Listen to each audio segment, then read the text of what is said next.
If you want to be a true professional, you will do something outside yourself, something to repair tears in your community.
In my lifetime, I expect to see 3, 4, perhaps even more women on the High Court bench, women not shaped from the same mold, but of different complexions.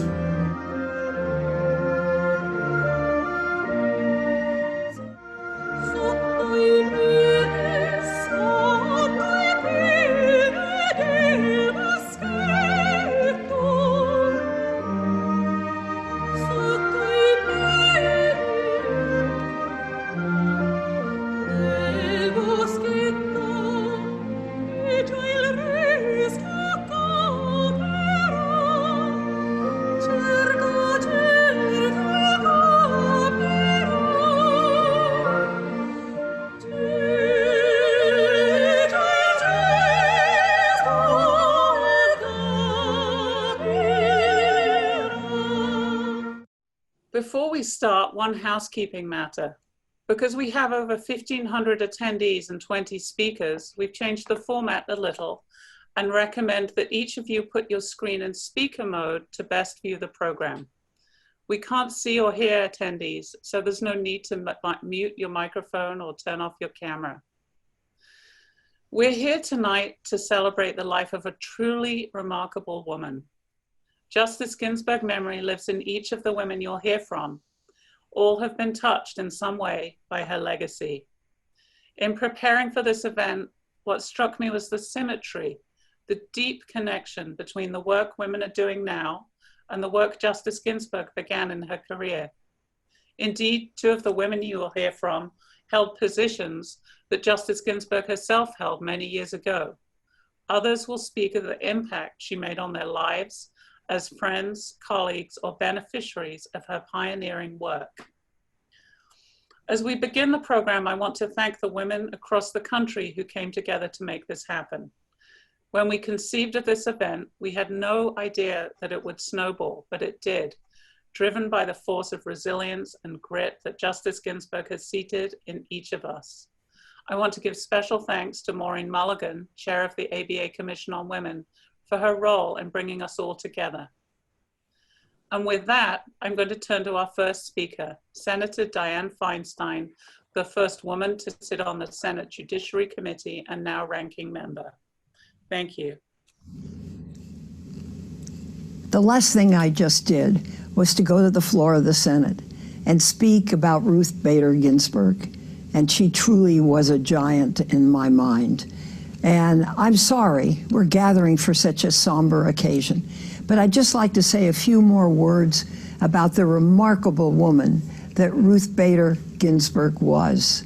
It's no exaggeration to say the country lost a truly amazing woman with the passing of this distinguished justice. She may have been small of stature, but she was an absolute giant of jurisprudence. Justice Ginsburg was a trailblazer for women. We'll never forget her. She was a once-in-a-generation legal mind and a passionate champion for the rights of all Americans. We'll never forget that. Simply put, she was an extraordinary person whose passing is a loss to every one of us in this country. Justice Ginsburg was trusted by women, by minorities, and by all Americans to stand up for their rights. She wrote eloquent decisions and fiery dissents that placed her among the most eloquent of justices. Over her 27 years in the Supreme Court, she was known as a liberal lion, small one, but lion nonetheless. She was also known as a kind, compassionate judge who understood the plight of everyone who came before this court. Health challenges plagued Justice Ginsburg's later years, and they built, as with all aspects of her life, she put her head down and forged ahead. Her ability to cope with cancer while still serving as a driving force on the court was a real testament to her strength and force of will. And she will be missed by a grateful nation. Thank you so much, Madam Justice. Thank you. My name is Angela Bradstreet. I am a judge on the San Francisco Superior Court, but much more importantly, I was president of California Women Lawyers in 1993, some 27 years ago, when I had the high honor and great thrill of testifying on behalf of California women lawyers at the confirmation hearing of the great Justice Ruth Bader Ginsburg. I did so at the gracious invitation of our beloved Senator Feinstein, who at that time was the first woman ever appointed to the Judiciary Committee along with Senator Carol Moseley Braun. I have been asked to read a portion of my testimony at the hearing, and I quote, "Judge Ginsburg's contribution as a pioneer of women's rights cannot be overstated, for she won 5 of the most important sex discrimination cases that have ever been argued before the Supreme Court of the United States. Indeed, the case of Frontiero has been hailed as a landmark decision in establishing gender parity as a constitutional mandate in the workplace. When only 20 years ago, she persuaded a majority of justices that a law which, in essence, denied a working woman equal pay to a working man, Judge Ginsburg forged not only a dynamic reinterpretation of the Equal Protection Clause, but also a fundamental positive change in society's previous stereotypical attitudes towards women in the workplace. Her explicit recognition that, and I quote direct from Justice Ginsburg, the shape of the law on gender-based classifications indicates and influences the opportunity women will have to participate as men's full partners in the nation's social, political, and economic life, is cause for great optimism that this nominee's presence on the Supreme Court will make a huge difference in the achievement of complete gender equality for all. Her prolific writings also demonstrate that Judge Ginsburg recognizes and will work earnestly to protect a woman's right to choose. Her approach to choice, suggesting that a constitutionally protected sex equality perspective should also be adopted in addition to a due process privacy perspective, is a well-reasoned one. For the notion that we as women should be in control of our own destiny is crucial to our attaining an equal place in society. It is therefore, Chairman Biden, particularly apt that the appointment of one who has paved the way for women's equality as the second woman justice on the United States Supreme Court should symbolize an historic departure from the tokenism that has traditionally existed in the appointment of women in positions of power. End of quote. And as we all know, days after that hearing, Justice Ginsburg was confirmed on the floor of the United States Senate by an overwhelming margin of 96 votes to 3. And she went on to become the single most influential person in the history of our nation in shaping the laws for women's equality and in breaking down legal barriers to the advancement of women for the eternal benefit of all women everywhere. And now you will hear from Judge Bernadette D'Souza. Good evening. I am Judge Bernadette D'Souza, President of the National Association of Women Judges. I am humbled to speak at the tribute to the memory of Supreme Court Justice Ruth Bader Ginsburg. She was a pioneer for women in the judiciary and women everywhere around the world. Justice Ginsburg was a friend and a member of NAWJ, attending, speaking, and hosting us at numerous member meetings over the years. When NAWJ held our 2014 mid-year meeting in Washington, D.C., Justice Ginsburg hosted members in her chambers. This is where I met her. I told her I was an immigrant from India and that with my husband's encouragement, I entered law school with 3 children. We each shared our experiences as moms in law school. When I think of Justice Ruth Bader Ginsburg, I think of strength, from her drive as a young woman to break status quo, the way she continued her work through heartbreaking tragedy and standing her ground to the voices around her, demanding she bend her views. RBG exemplified a strength that all women look up to. She has personally inspired my journey in this profession as an attorney and on the bench, as I imagine she has for all the members of NAWJ. Justice Ginsburg was a true pioneer, both in her work as a lawyer and then throughout her distinguished career as a jurist.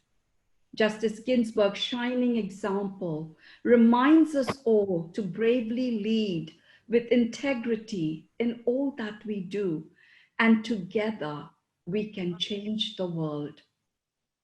While we grieve and reflect on her life, let us not forget the example she set to always push for equality in our courts and strength of convictions in our decisions, that the work never ends, no matter what happens in our lives.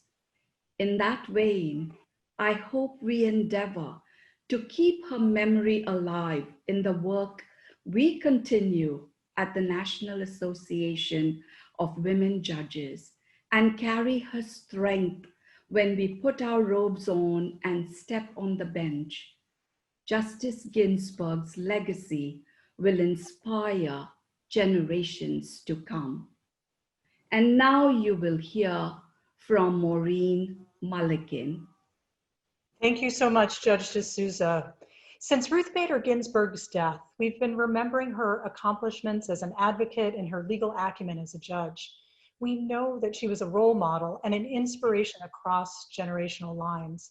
I'm Maureen Mulligan. I am the chair of the American Bar Association Commission on Women in the Profession.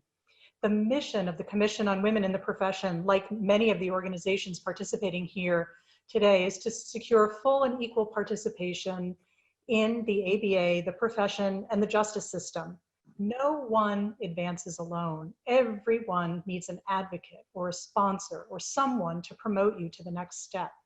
Justice Ginsburg did that for women, and I would like to share what I think is an extraordinary example of how seamless it was for her to support and promote women in the profession. In 1993, Ruth Bader Ginsburg received the Commission on Women in the Profession's Margaret Brent Award. The award honors women lawyers who have achieved professional excellence and paved the way for other women in the legal profession. The timing of the award is very important to this story. The awards ceremony was held on August 8, 1993. This was 5 days after the Senate confirmed Ginsburg's appointment to the Supreme Court and just 2 days before she would take her seat on the court. Justice Ginsburg stood before the audience at the Margaret Brent Awards, and there was clapping and cheering and celebration of the momentous occasion of her recent confirmation to the United States Supreme Court. Her Supreme Court confirmation was hot off the press, and she was being given a prestigious award by the American Bar Association about her own accomplishments. Yet, in accepting that award, she chose not to talk about herself that afternoon. Instead, she focused on the future of the judiciary and the position of women in the role of judges. She said, "Times have changed. Let me share with you the bright sign of the way things will be." And then she commended President Clinton's appointment of 6 women to the federal bench after just 7 months in office. And here is why I think her speech is an extraordinary example of sponsorship.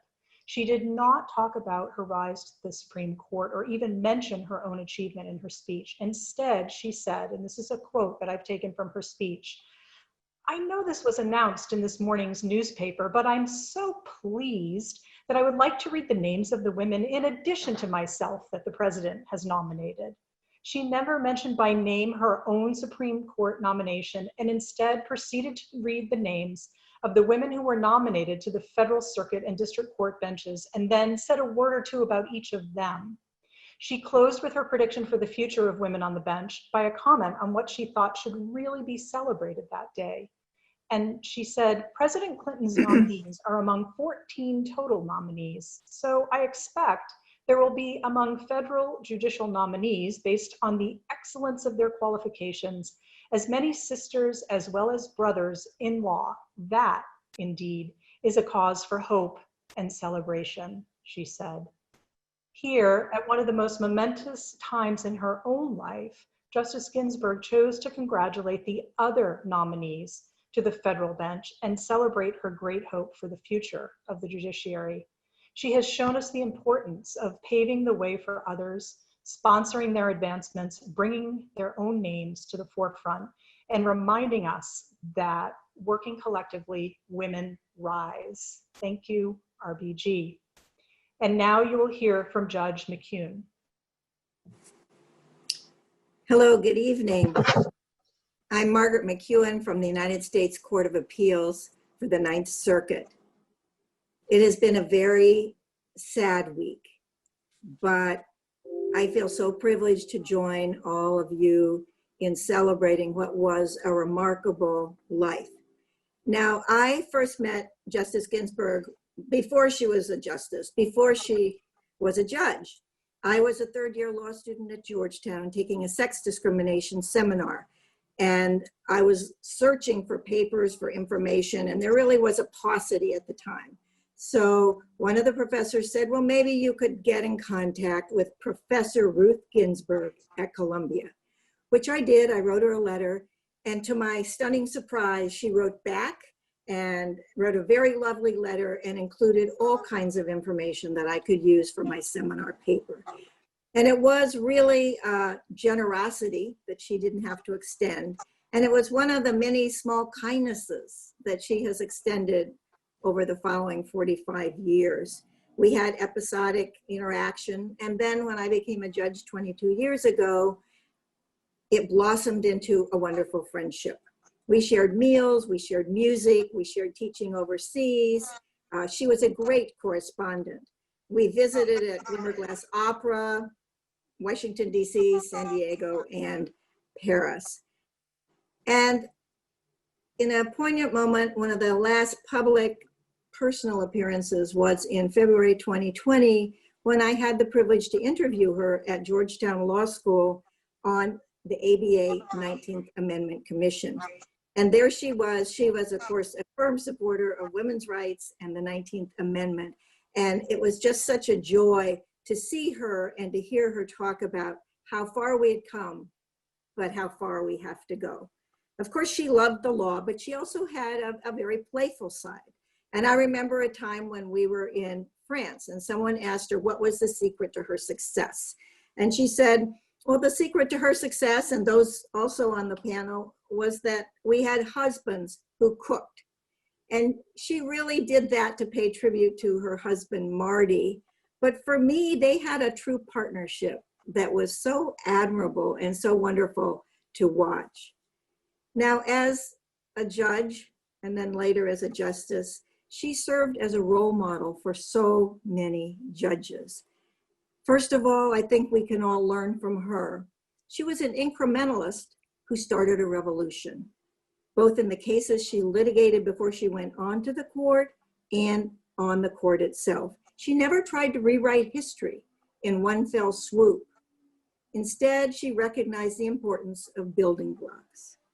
She also taught all of us how important collegiality is, and that you can have friendship that can overcome political, philosophical, or other differences.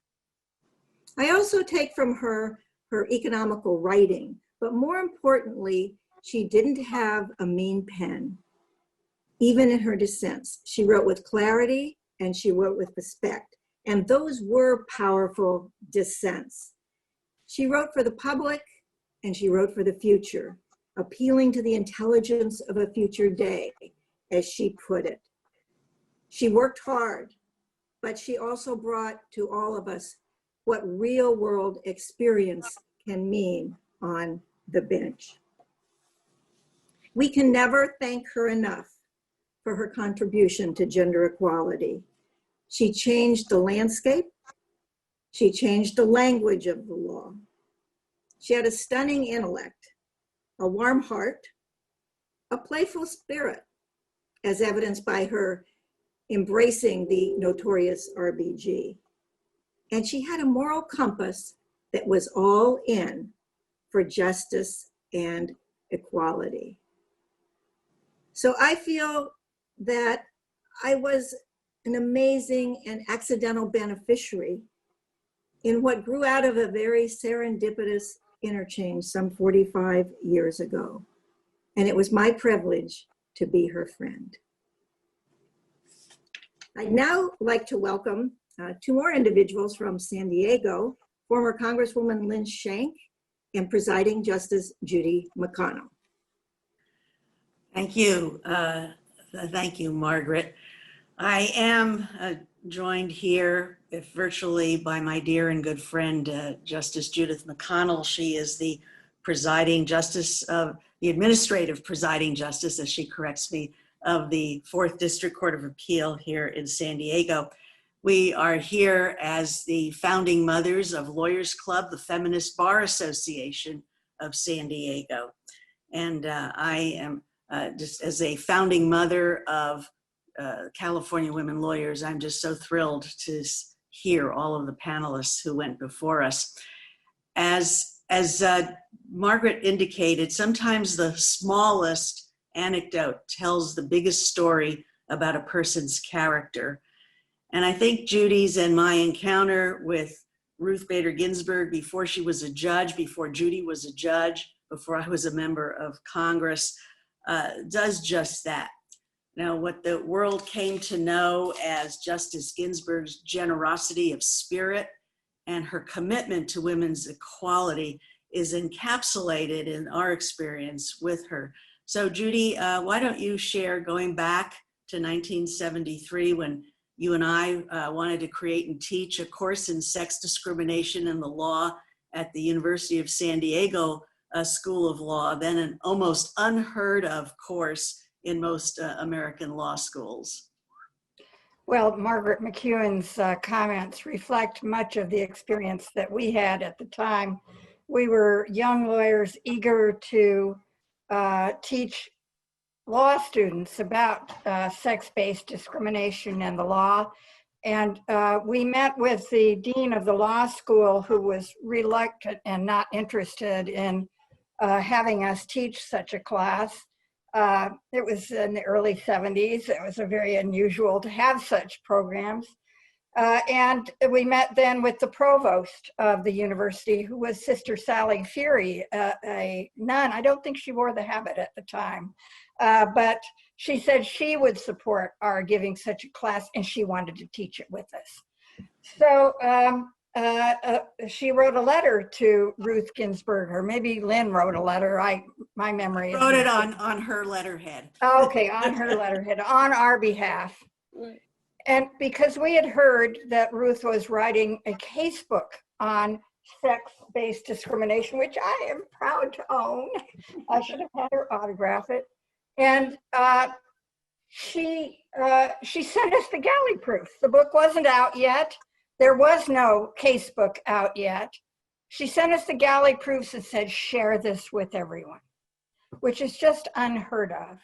And we were up against quite a bit, because not only was the dean not supportive, the other faculty were not supportive. And of course, there was no casebook until we got the material from Ruth, whom I came to know better as a member and president of National Association of Women Judges.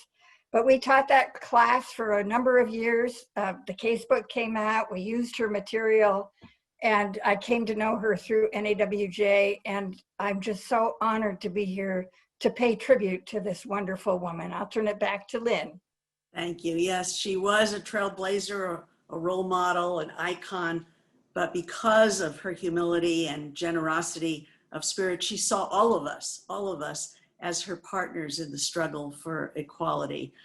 So we are so grateful to Ruth Bader Ginsburg, and as our Lawyers Club president said, may she rest in power and in peace.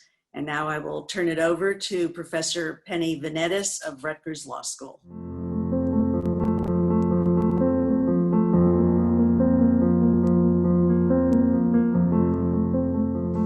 I had the great good fortune to serve on the Rutgers faculty from 1963 to 1972. In 1969, several students asked if the school could offer a seminar on women and the law. I headed to the library. There was precious little about women's place in a world where all doers and actors were male. Rutgers students sparked my interest and aided in charting the course I then pursued.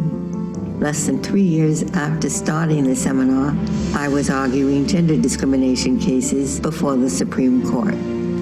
Through the years, Rutgers has remained steadfast in its commitment to diversity, advancing opportunities for people long left out to aspire and achieve. Hi, everybody. I'm Professor Penny Venetis. I teach at Rutgers Law School, where I'm the director of the International Human Rights Clinic. and I've been working on gender justice issues for nearly my entire career, both in the US and internationally. So I'm here to talk about how Ruth Bader Ginsburg changed Rutgers Law School, which she did profoundly. But first, I really want to talk about how Rutgers Law School changed Ruth Bader Ginsburg.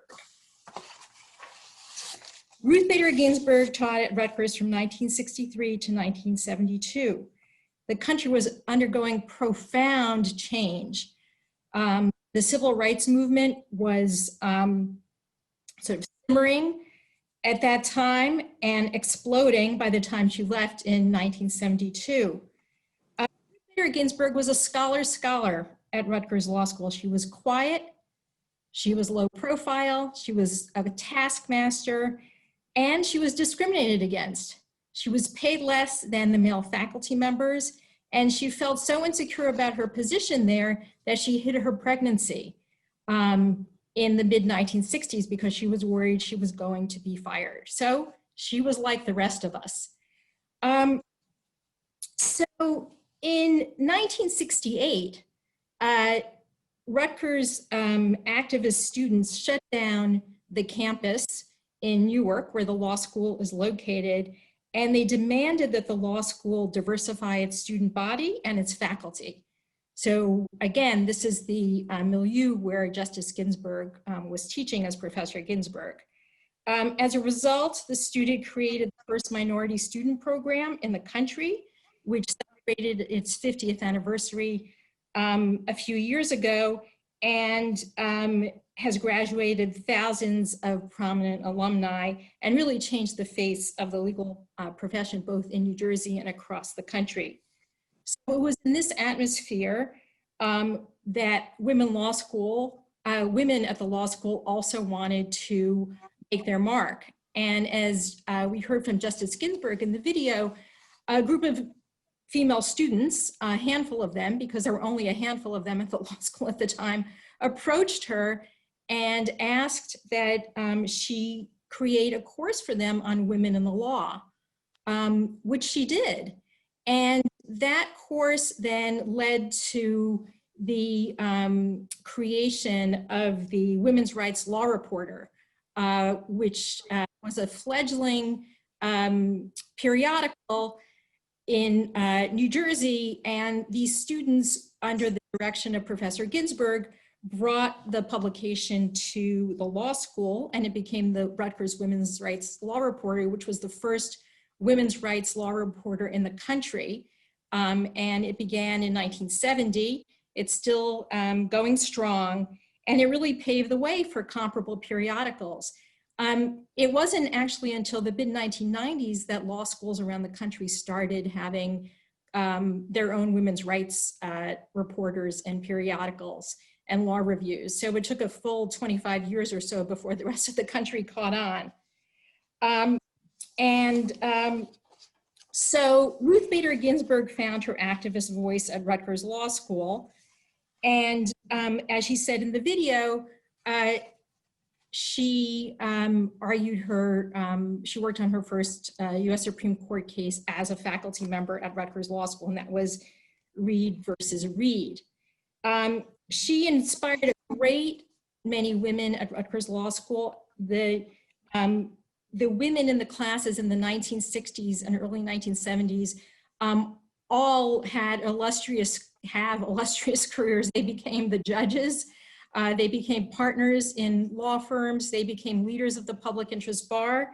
Hazel O'Leary, who became the U.S. Secretary of Energy under in the Clinton administration, was there in 1966. The year after Ruth Bader Ginsburg left, Elizabeth Warren became a student at Rutgers Law School.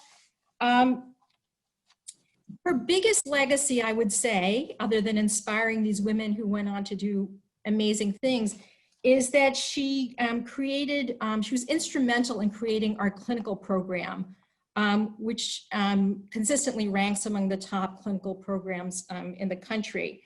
One of her students, her protege, Frank Askin, who was put on the Rutgers faculty the day he graduated from the law school, was instrumental in creating the Rutgers clinical program.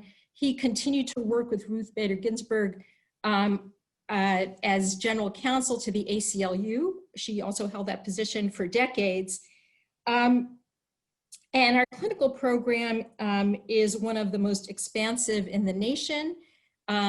It's one of the oldest in the nation.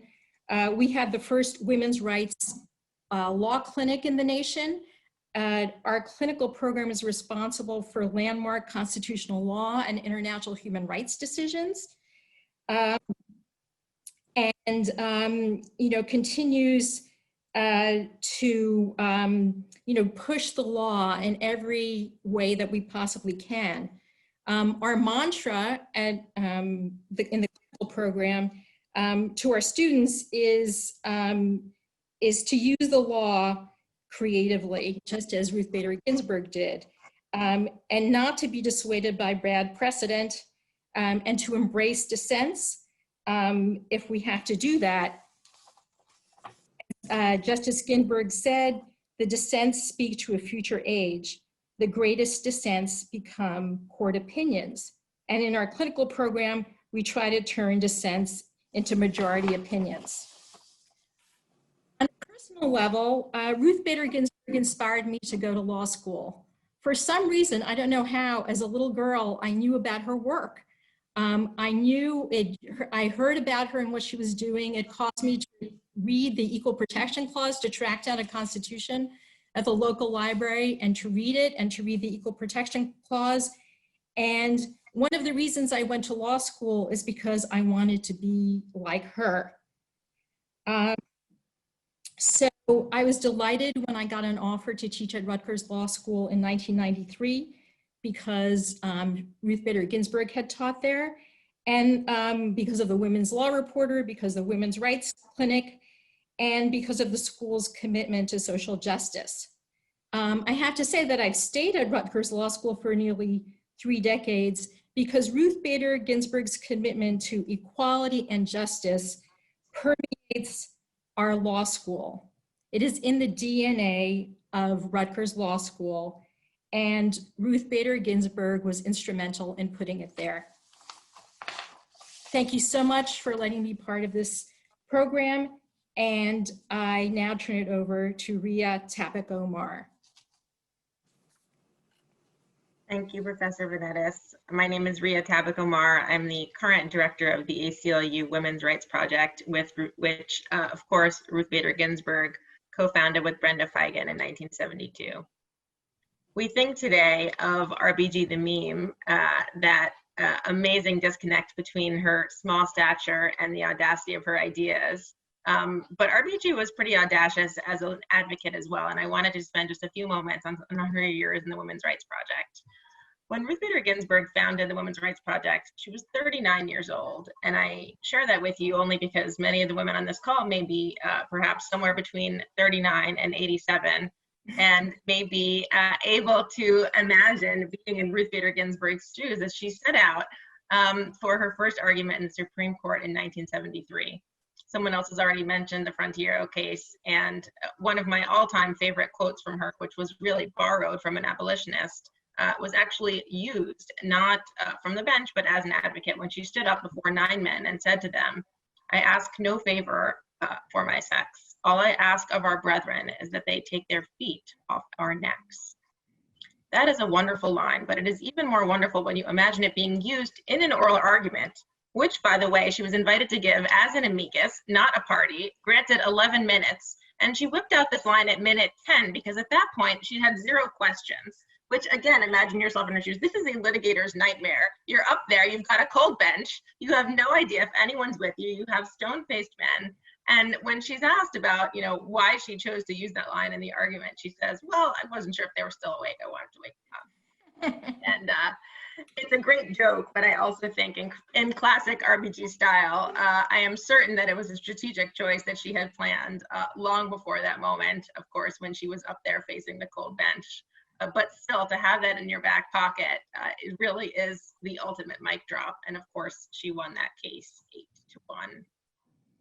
It's also worth thinking about as a litigator that when Ruth Bader Ginsburg filed her first brief in the Supreme Court in Reed v. Reed in 1971, the Supreme Court had never struck down a law as violating the equal protection on the basis of sex. And so when you think about making arguments that feel like a long shot, none of them are as far of a long shot as what Ruth Bader Ginsburg went with in 1971, when the court had rejected very similar arguments just years before in Hoyt versus Florida, the case involving women serving on juries and others. So, you know, when you need a little bit of liquid courage, just bring a bit of that Reed v. Reed courage in your back pocket and litigate like Ruth Bader Ginsburg. You will now hear from Chief Justice Martha Walters. And you're on mute, Justice.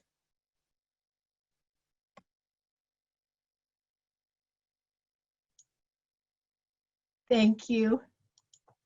Thank you, Rhea. And hello from Oregon. I'm here representing the Oregon Women Lawyers, OWLs. I imagine that many of the participants in this call are firsts, but I want to talk about how important it was for me that Justice Ruth Bader Ginsburg was a second. Before I was a judge, I represented a golfer who brought a case under the Americans with Disabilities Act. My law partner and I had written our request for production during a scan to see if her breast cancer had spread.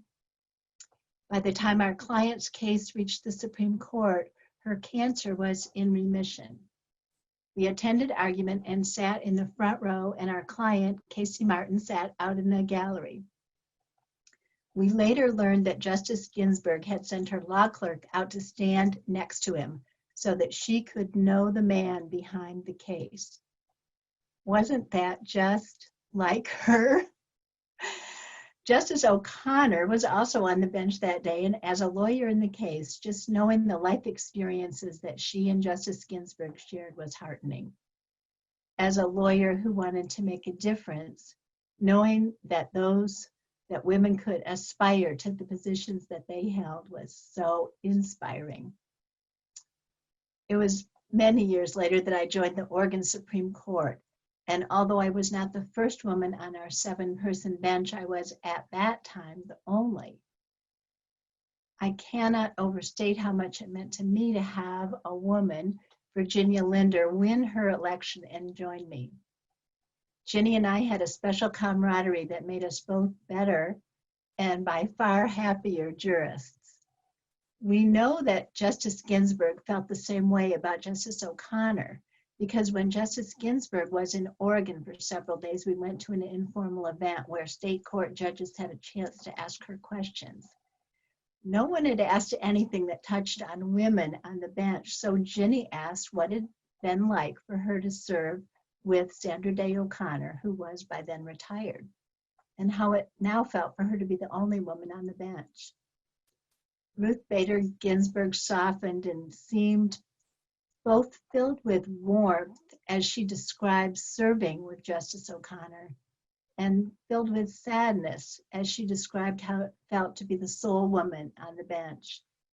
Ruth Bader Ginsburg said that while her male colleagues were all fine judges, it wasn't the same. And it just isn't. Here are a couple of examples, I think, from Ruth Bader Ginsburg that tell you why. When Justice Ginsburg was first diagnosed with cancer, Justice O'Connor was there to counsel her. And when Justice O'Connor delivered the decision in the VMI case, Ruth Bader Ginsburg took her eyes off the text she was reading, looked down the bench, locked eyes with Sandra Day O'Connor, and quoted her. As this court said some 14 years ago, state actors may not close entrance gates based on fixed notions concerning the roles and obligations of males and females. Today, thanks to Ruth Bader Ginsburg, we have not only firsts, we have generous people like her, women like her, seconds and thirds, and now even majorities. That is great good fortune. And now you will hear from Jessica Kronstadt. Good evening, everyone. My name is Jessica Kronstadt, and I am the president of Women Lawyers Association of Los Angeles. The Women Lawyers Association of Los Angeles, WLALA, mourns the loss of Justice Ginsburg. She was a one-woman resolution, and she embodied what it means to lead like a girl, which is Wallala's theme this year. In United States versus Virginia, wherein the Supreme Court struck down the Virginia Military Institute's ban on admitting women, Justice Ginsburg, who authored the opinion, declared the following: "Neither federal nor state government acts compatibly with equal protection when a law or official policy denies to women, simply because they are women, full citizenship stature, equal opportunity to aspire, achieve, participate in, and contribute to society based on their individual talents and capacities." She continues in the opinion, "Generalizations about the way women are, estimates of what is appropriate for most women, no longer justify denying opportunity to women whose talent and capacity place them outside the average description." Jennifer Carroll Foy became part of the third class of women ever admitted to the Virginia Military Institute. Ms. Foy currently serves as a public defender, is a member of the Virginia House of Delegates, and this past April announced her candidacy for governor of Virginia. In her recent tribute to Justice Ginsburg, Ms. Foy said of the justice, when she explained her decision in United States versus Virginia and her belief that women can do all things if given the opportunity, it was like she was speaking directly to me, a young woman whom few people thought could succeed. She inspired me to serve my country and ratify the Equal Rights Amendment in Virginia. Justice Ginsburg, thank you for blazing trails, for shattering glass ceilings, and for being a warrior in the battle for women's equality. Thank you for inspiring generations of women. We at Wallala will fight on with you forever in our hearts. With you in our hearts, we lead like a girl. It's my great privilege to introduce Michelle Kazadi.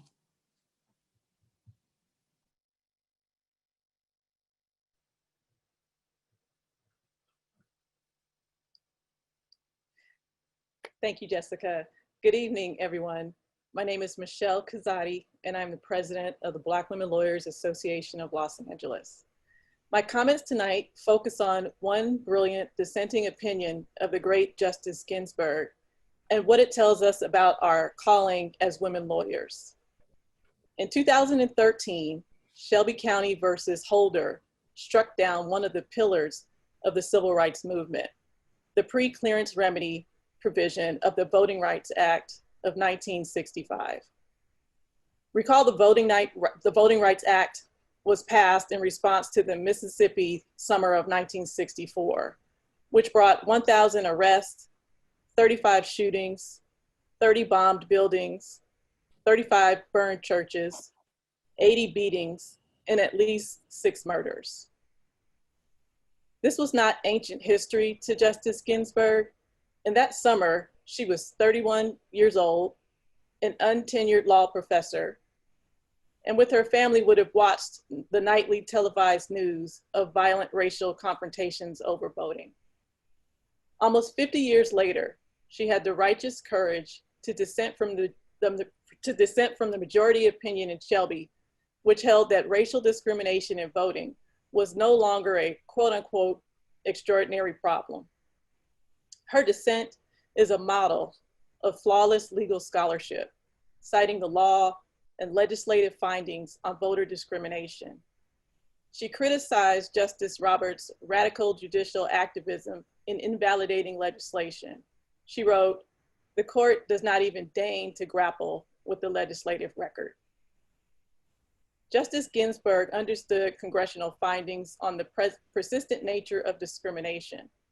She called it a hydra with many heads: physical violence, interference with registration, harassment at polling places, literacy tests, poll taxes, gerrymandering, dilution, election cancellation, and purging of voter rolls.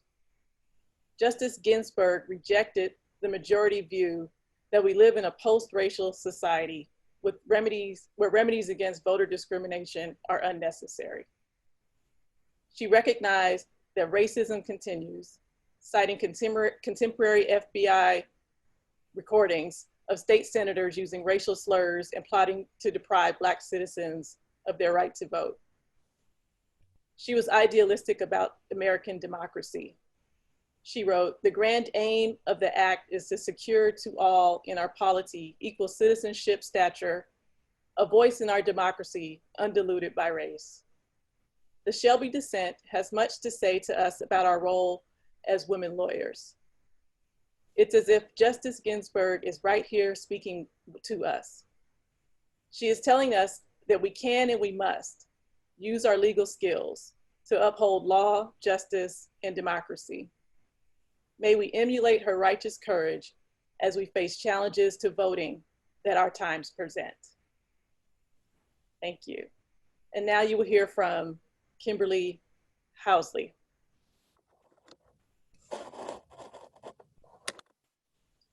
My name is Kimberly Housley. I'm the president of the Florida Association for Women Lawyers. Our organization is honored to take part in this tribute to Justice Ginsburg.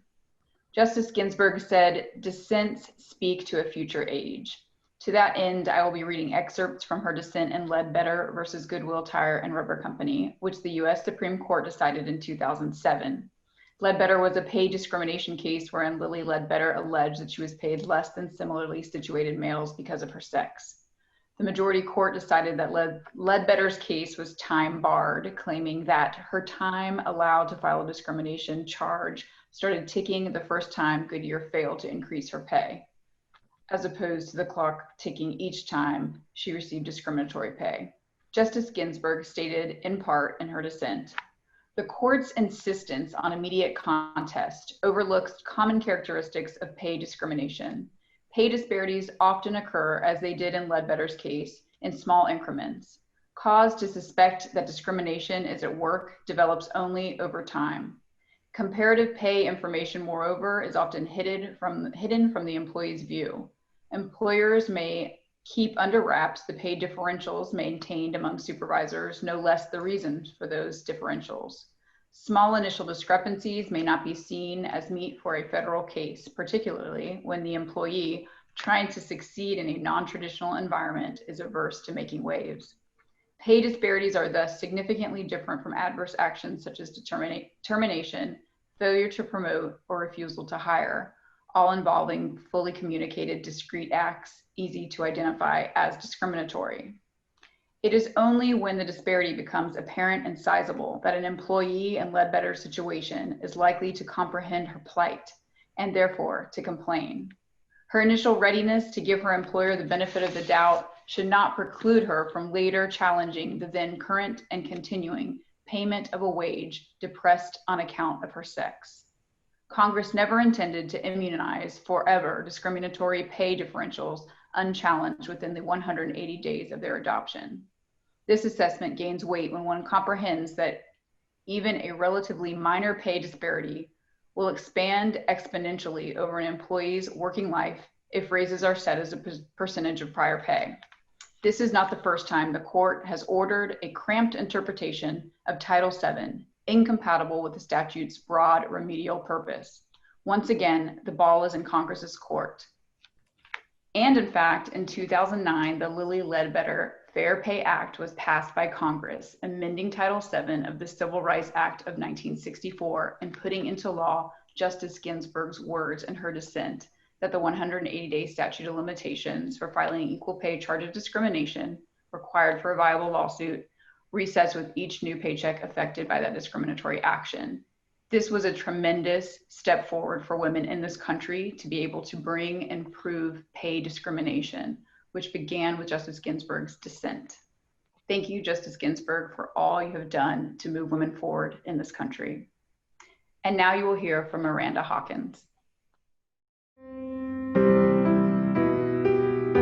Ruth Bader Ginsburg was an incredible icon for the Colorado Women's Bar Association. She was a true trailblazer a fighter for equality for women and for all of us. She fought tirelessly to make our legal system and our nation more just, equitable, and inclusive. She was a fierce advocate for gender equality and justice. I certainly don't think that women in Colorado in law would be where we are without the work that she did to pave the way for us going forward.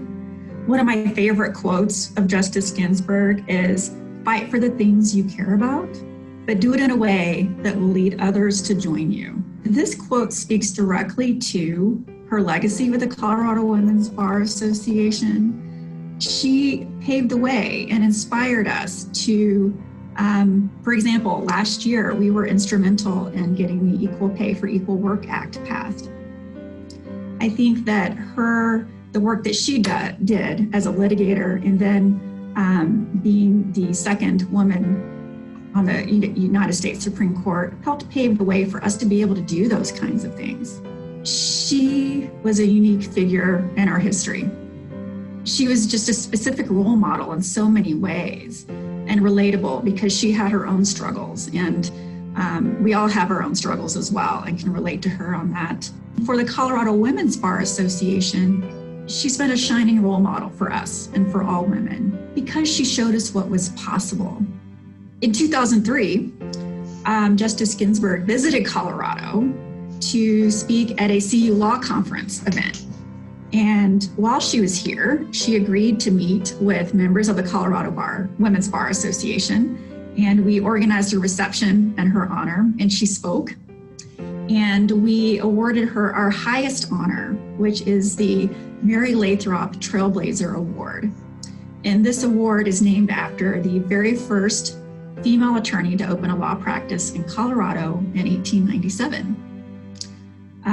And then in 2015, Justice Ginsburg became an honorary lifetime member of the Colorado Women's Bar Association, our 1,000th member. So we feel like she's one of our own. To me, she was a shining role model for what was possible. As a woman in the law, as a mother of a young girl. I feel a deep reverence, a very deep sense of respect for the pioneering work that she did that will continue to inform us for many generations to come.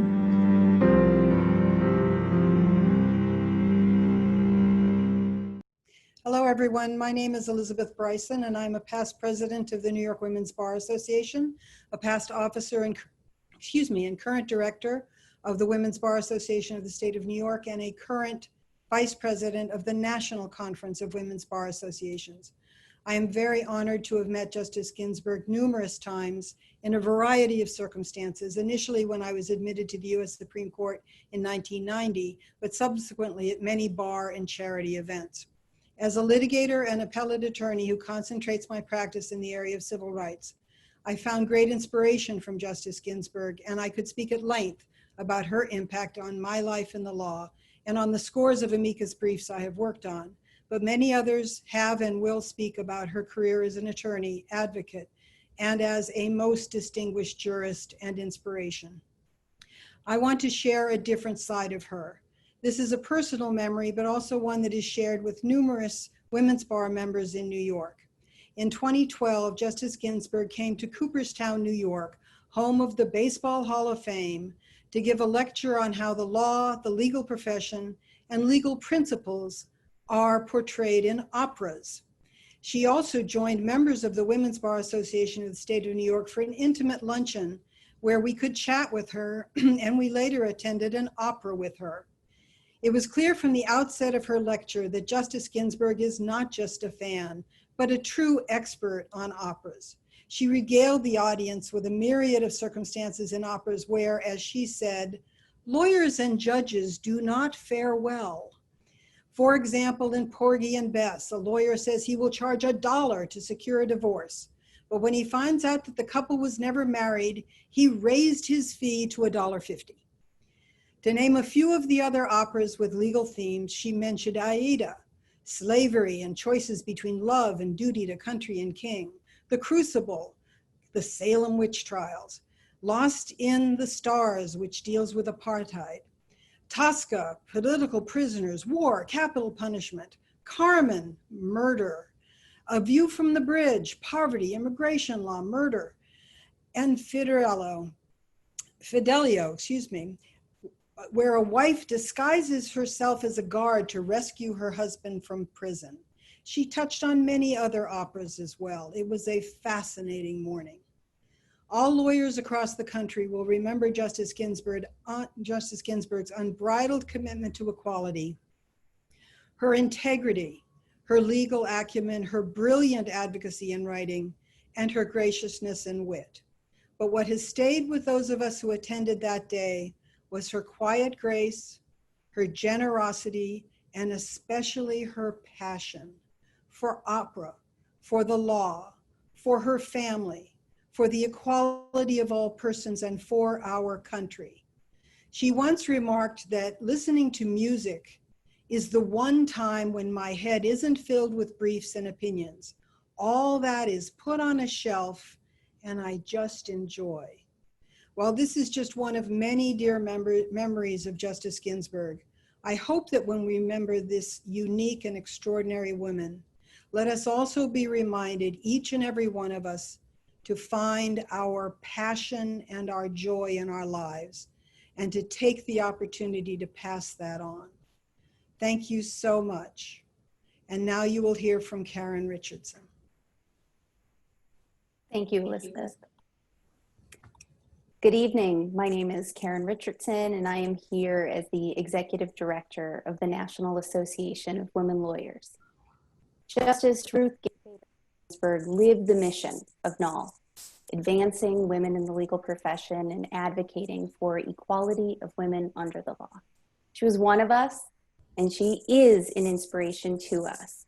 And of late, NAL has been inspired by legacy, what we've inherited from the 120 years of NAL leaders that have come before us to what we're actively creating for the generations to come. And with legacy in mind, I'd like to share with you some excerpts from a 1974 article entitled "The Need for the Equal Rights Amendment," published in NAL's Women Lawyers Journal and also in the ABA Journal by the then first tenured woman law professor at Columbia University and the coordinator of the ACLU Women's Rights Project, Ruth Bader Ginsburg. Her words are still so relevant today. She wrote, and I quote, "The notion that men and women stand as equals before the law was not the original understanding, nor was it the understanding of the Congress that framed the Civil Rights Amendment." She goes on to say, "The Equal Rights Amendment in sum would dedicate the nation to a new view of the rights and responsibilities of men and women. It firmly rejects sharp legislative lines between the sexes as constitutionally tolerable. Instead, it looks towards a legal system in which each person will be judged on the basis of individual merit and not on the basis of unalterable trait of birth that bears no necessary relationship to need or ability." Like Justice Ginsburg went on to say in 2015 at the National Press Club, NAL would also like our granddaughters and daughters when they pick up the Constitution to see that notion that women and men are persons of equal stature. We'd like them to see that in a basic principle of our society. And now you will hear from Eden Terenzini. Hello, I'm Eden Terenzini, and I am the president-elect of the Women's Bar Association of Maryland. An icon as a litigator and as a jurist, Justice Ginsburg worked daily to promote our shared purpose, to effect diversity, equality, and justice under the law. In 2014, we were privileged to have Justice Ginsburg join us to receive the Women's Bar Association of Maryland's highest honor, the Rita C. Davidson Award. The recognition is given to honor individuals who have contributed to the integrity of the legal profession, advanced the interests of women engaged in the practice of law, promoted legal education, aided in the administration of justice, and advanced the status of women in society and in the legal profession. Justice Ginsburg persisted to advance each of these ideals and dedicated herself to the pursuit of equal justice under the law. Today, we think of Justice Ginsburg family and friends and are grateful for her inspiration, for her unwavering dedication to the law, and for her leadership in fighting discrimination and for those without power.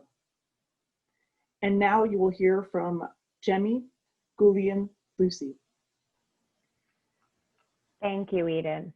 Good evening. My name is Jemmy Gullion-Lucy, current president of the New Jersey Women Lawyers Association. You've already heard from Rutgers University School of Law professor Benedis and regarding Justice Ginsburg's deep roots in New Jersey. We at the NJWLA are proud to have Professor Benedis as a member of our board.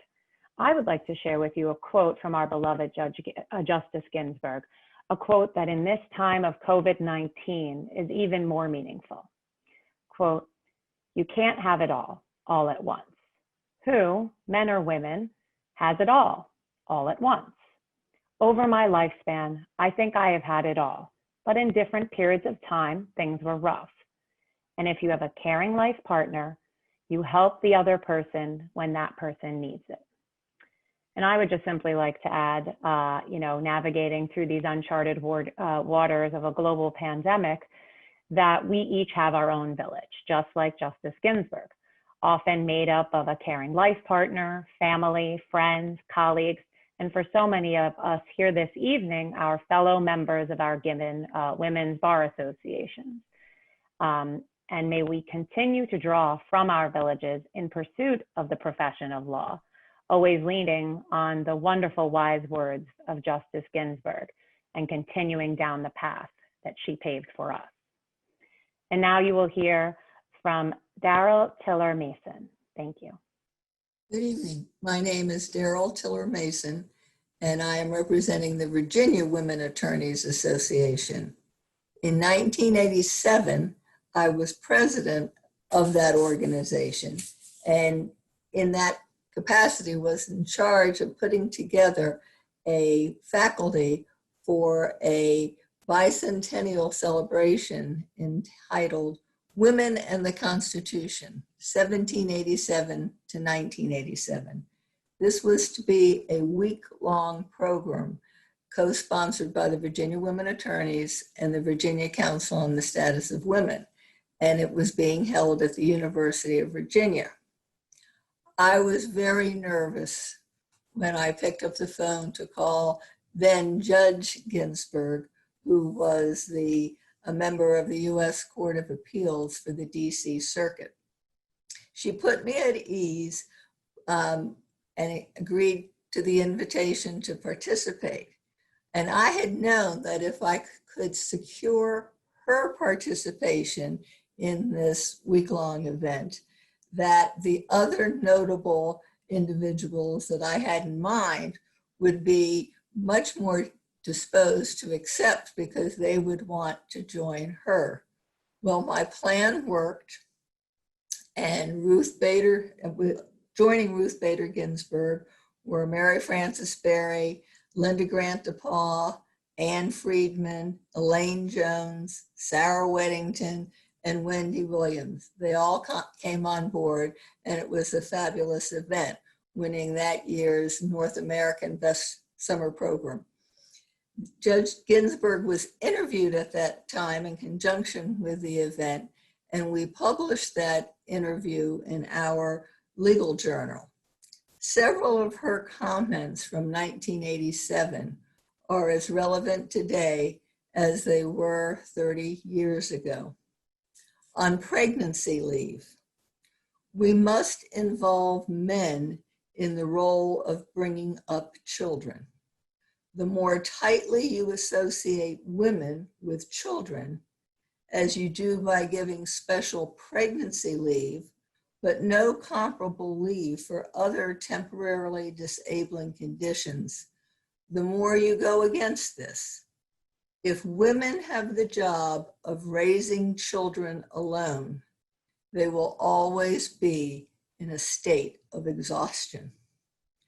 On Supreme Court nominations, Judge Ginsburg would give no comment on the pending nomination of Robert Bork, a noted conservative judge who also sat on the DC Circuit Court of Appeals. However, she said she was uncomfortable about ideological tests for nominees. She believed that the country would end up with colorless people on the bench if only people who have not put themselves behind a cause are selected. The interview concluded with the author suggesting, again in 1987, "It is exciting to think about the contribution Judge Ginsburg could make on the Supreme Court. Her careful approach could build insightful and enduring precedent on the constitutional basis of sexual equality and on other vital issues that come before the court." Those words were indeed prophetic. Rest in peace, Justice Ginsburg. You have made our world a better place. And now you will hear from Manisha Patel. Good evening, everyone. My name is Manisha Patel, and I am the current president of the North Carolina Association of Women Attorneys. We heard this quote earlier from the Colorado Women's Bar Association: "Fight for the things that you care about, but do it in a way that will lead others to join you." And that is something that we hold very, very close to us within NCAWA. And I'd like to share a few words that we've shared with our members this week. The world lost a true legal champion of women's rights, equity, and justice on September 18th, 2020, in Justice Ruth Bader Ginsburg. She was an icon and hero for many women in the legal profession, and I am sure for many of our members. Justice Ginsburg spent a lifetime pursuing the true mission of the North Carolina Association of Women Attorneys in promoting the participation of women in the legal profession and advancing the rights and welfare of women under the law. Justice Ginsburg spent her storied career promoting and improving the administration of justice, most notably during her tenure with the American Civil Liberties Union and her extensive 27 years on the Supreme Court of the United States. Justice Ginsburg has inspired so many of us to do the same and fight for the issues and matters that mean the most to each of us. NCAWA joins our sister organizations throughout the country, fellow legal professionals, and the United States as we mourn her loss. Let us all renew our passions and our enthusiasms to pursue the participation of women in the legal profession and advancing the rights and welfare of women under the law in her honor and her memory. I want to leave you with this excerpt from Justice Ginsburg's memoir that was released in 2017. And I feel that with the current racial unrest and social unjust in this country right now, this is very, very important that we all need to hold true every single day. And I quote, "An often asked question when I speak in public: do you have some good advice you might share with us? Yes, I do. It comes from my savvy mother-in-law, advice she gave me on my wedding day. In every good marriage, it helps sometimes to be a little deaf. I've followed that advice assiduously, and not only at home through 56 years of a marital partnership non-peril. I have employed it as well in every workplace, including the Supreme Court of the United States. When a thoughtless or unkind word is spoken, best tune out.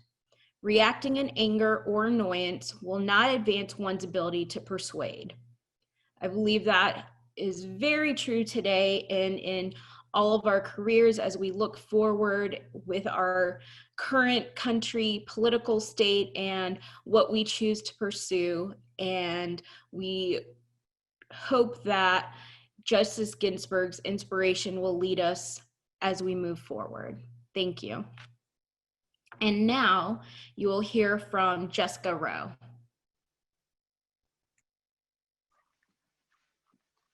Thank you, Manisha.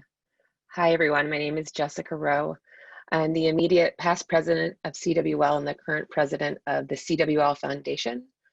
I have the honor tonight to announce that we are currently working on a scholarship in the name of Justice Ginsburg, and we will have information on that coming out soon.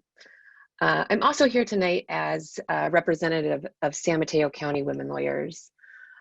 When we were putting this event together, CWL reached out to all of our affiliates and said, if you'd like to say a few words and what Justice Ginsburg meant to your community specifically. And in thinking upon that, many of you may not know that San Mateo County is the heart of Silicon Valley.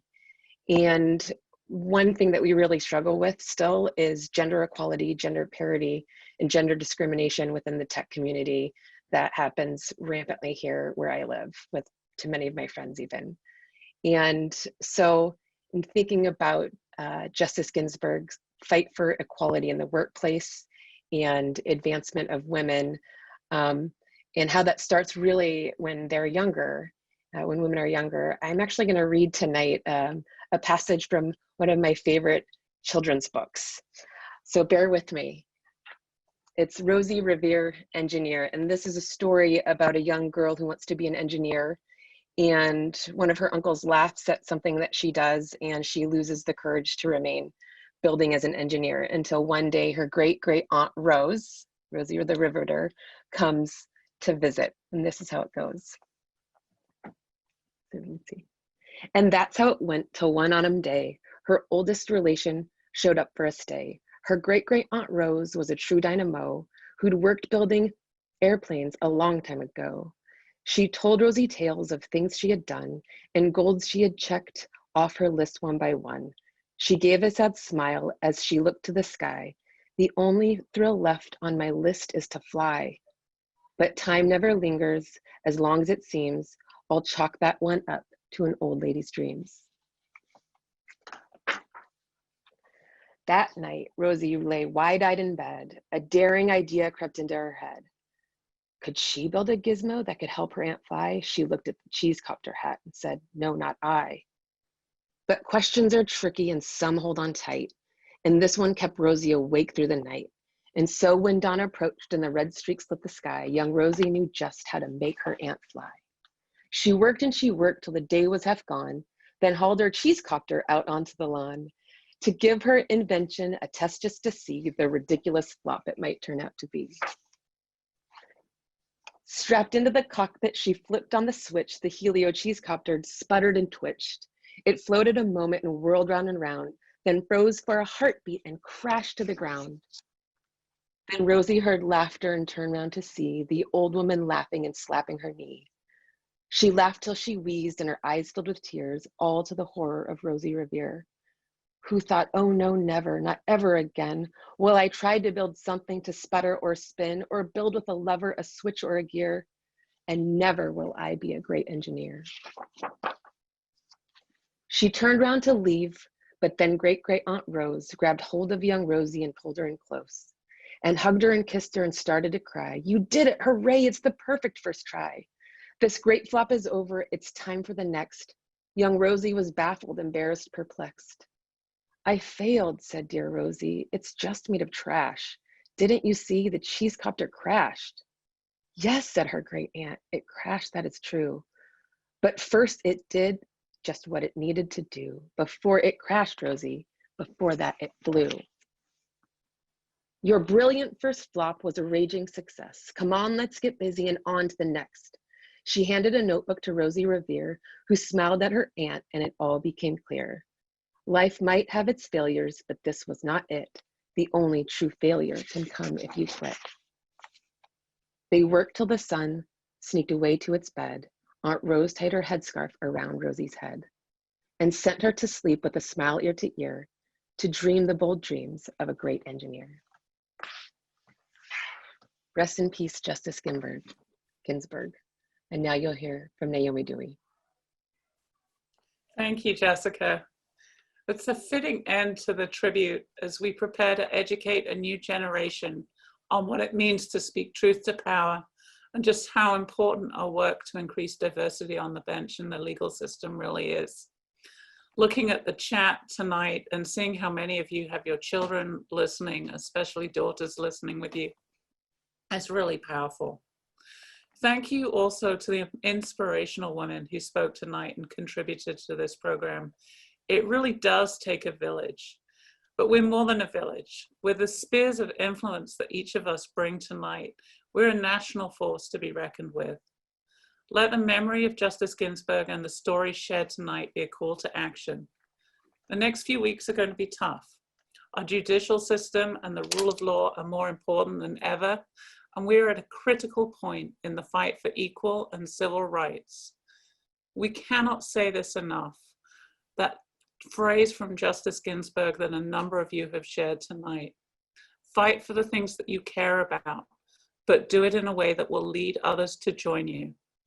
The women on the call tonight have the power to lead others to join you. She brought us this far, and now it's our turn. Thank you everyone so much for participating and listening and staying with us. That concludes our program. It does not include our work. Take care and have a wonderful evening.